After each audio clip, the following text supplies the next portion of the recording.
Alright, so in this video we are going to use this really long cable. This is a water temperature sensor.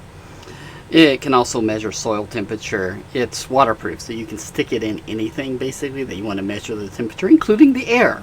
So it does the same thing as our air temperature sensor, it just doesn't do humidity. Okay? And this one is pretty flexible on where you plug it into. The one port on our Crotel Shield that has these 8 ports on it that we tend not to put anything in because we might need it for the Wi-Fi or an AI camera because it needs to have an in and out is P1315. But other than that, this sensor can go in most places. So I'm actually going to plug it into P8 over here. You can plug it into P12. It doesn't really matter. As long as you realize where you have put it into the appropriate pin. Okay, so our first thing we're going to need then, as always, is we're going to need an extension. This is made by a company called, it's a Dallas temperature sensor. So if you search for Dallas temperature sensor probe, or Dallas sensor, you're going to get this set of extensions, 2-wire or 1-wire. When you've got it set up like this that's working with the Grove Shield, 1-wire is the way to go. So we're going to click that guy and he's going to install it. It's Dallas sensor temperature, there it is. So there's my little block that's going to control my sensor. And just like before, what we're going to do is in our get data function. So I'm using an already pre-existing file that we've been working on throughout the set of videos. I am going to add a new variable, and I'm going to make this variable, and I'm going to call it water temp, because that's usually what we use it for. It could be soil temp, it doesn't matter. It's just what are you going to use it for. Okay.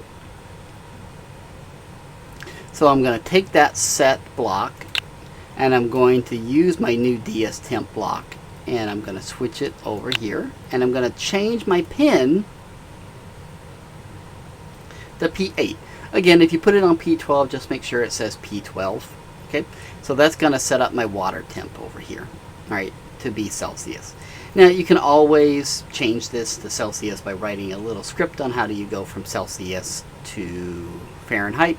We'll just leave it in Celsius because it is useful for kids to know kind of back and forth what Celsius and Fahrenheits are. Okay. So now I've got my get data function. Okay. Now I want to go to my show data. I want to add more of that in. So I'm going to basically copy and paste in my same lines that I have done before. And I'm just copy and pasting these blocks. So I copy and paste the insert new line, show line string, show line number. This time instead of humidity, I'm going to say water temp equals. And then show without new line here.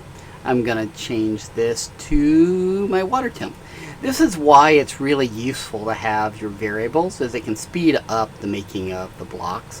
Because instead of having to drag and drop the exact thing from the coding blocks, is that you can just do the drop down menu and pick the variable that you're storing the data in from the various sensors. And so it just saves you a bit of time. It also makes it easier to edit and change, which is also very important. Okay, and that's really it. I'm going to change my name down here. I'm going to change this one to say AHT water temp LED strip, so that I can save it. I'm going to save it to my machine by clicking this little save icon, and I'm going to download it to my microbit. And my microbit is plugged in over here. Okay, so it's downloading away.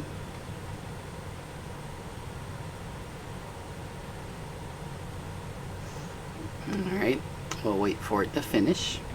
Okay. Notice my little yellow light is blinking on the back. That's a good sign that it's definitely transferring. Alright, so now I'm going to stick it into my shield.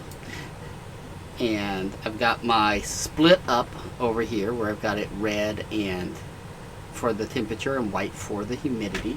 But on my screen now, I should have 3 things on my screen. Okay, and let's see what I have. Oh, it looks like I may not be getting any data on my screen. There's a couple of reasons why this might happen. Usually, the biggest reason is power. And so I might not be getting enough power. So what I'm going to do is I am going to plug in a USB port to power. So in the kit, you also have these pigtail ports. And it just plugs into a USB-A, so we just need to plug that into power. I'm going to plug one in here, and I'm going to take the other one, and I'm going to plug it into a power port.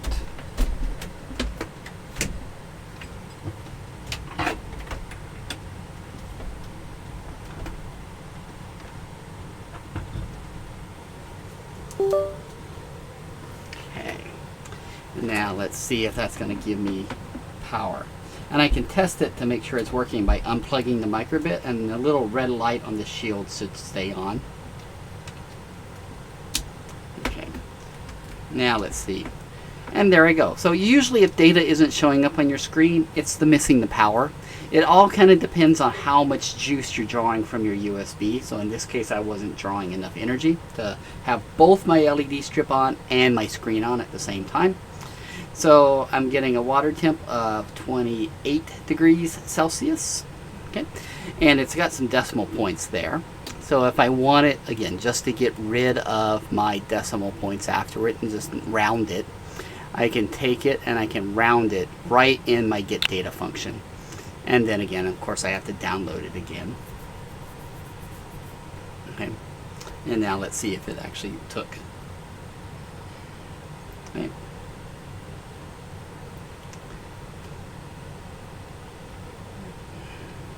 Let me unplug, and I'm going to download it again. Again, it's a good idea that if you're having any problems downloading it, to pull it out of the shield. And it just saw it. There it goes. Okay. And now I'm going to plug it in. Okay. And now I'm getting my data again. 84, 58, 28. So perfect. And one thing is, once you've got this plugged in, is what you can do is you don't even need the microbit plugged in anymore. You can now just plug this in directly and it all should work. Really, all that the USB micro cable is useful for is for transferring the file, is all that you need.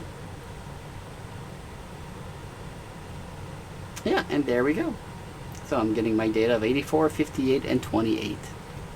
And that's how we use our water temp. And you can test it and make sure it's working. So if I hold it, this should go up. So now it's 29, it's 30, 31. Right, so that's working perfect. So you can use this to measure soil temperature, water temperature, you can use it to measure the surface temperature or something by touching it. It works pretty well for a lot of things like that. And it's waterproof, so it's mostly durable. Okay. And if you get a reading of negative infinity, that means you've got it plugged into the wrong port. So that's usually a good sign. Or sometimes it'll say minus 32 degrees. Or if it gives you a weird reading, that's what's gone on, is that you just put it into the wrong pin. Okay, so next up, we're going to mess around a little bit with how relays work.